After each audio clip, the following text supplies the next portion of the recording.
Sveiki, gerbėmieji Lietuvos valstybės žmonės. Su jumis sveikinusi aš, vienintelis teisėtas Lietuvos valstybės prezidentas tremtyje Alfonsas Norvaišas Kazio. Šiandien norėčiau padaryti tokią pažintinę trumpą laidą. Daugelis mane pažįsta tik iš tautos išdavikų paskleisto melo ir kiek kas matė mano laidas.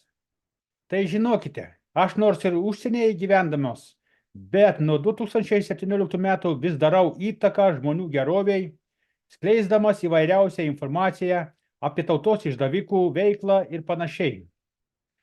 Na šiaip gyvenime aš niekados nebuvau kažkoks tai mamos sūnelis ar koks tai moksliukas. Aš stengiausi gyventi, kaip ir visi normalūs žmonės. Kai kada sekdavosi, kai kada ne. Kaip sakoma, visko buvo ir juoda ir balto. Bet kad ir kaip bebūtų, aš visada stengdavausi išlikti žmogiškas.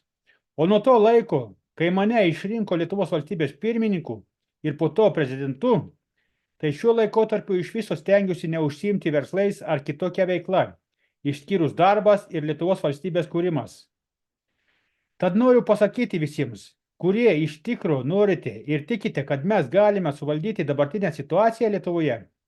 Prašau visų, perlipkite per savo ego ir sujungę jėgas mes tai padarysime. Mes nenorime jėga užimti Lietuvos, mes turime visi kartu patys išvalyti Lietuvą nuo teroristų, parsidavėlių ir pedofilų. Kai mes visi tai padarysime, tada tik pamatysime savo laisvę.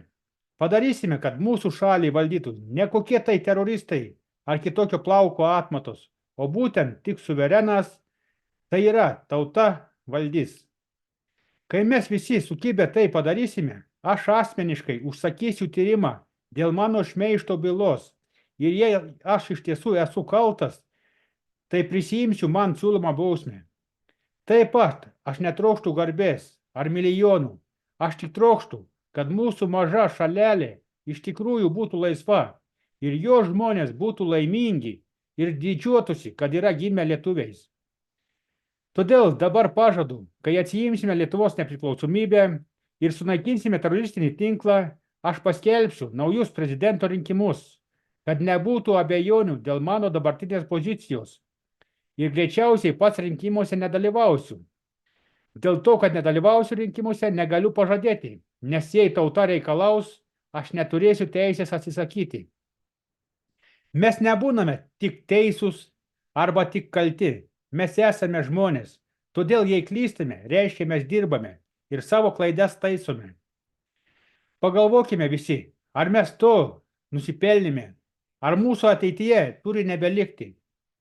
Kai kas aimanuoja, kad per vėlu, atminkite, per vėlu yra tik tada, kai išgirsti, kad ant tavo karsto byra žemė, va tada yra per vėlu. Todėl panaudosiu Dambrausko dainos žodžius Kelkis Lietuva. Ir nesvarbu, koks tavo amžius, nesvarbu, kokio tikėjimo esi, nesvarbu, kokios lyties, jei tavo širdyje plakasi lietuviškas kraujas, tai prašau, paklausyk širdies, ką jis sako. Taip ir pasielk, ir nesvarbu, koks tai pasirinkimas bebūtų, jis bus tavo širdis. Tad šiandien tiek, te padeda mums Dievas. Viso gero, iki malonaus.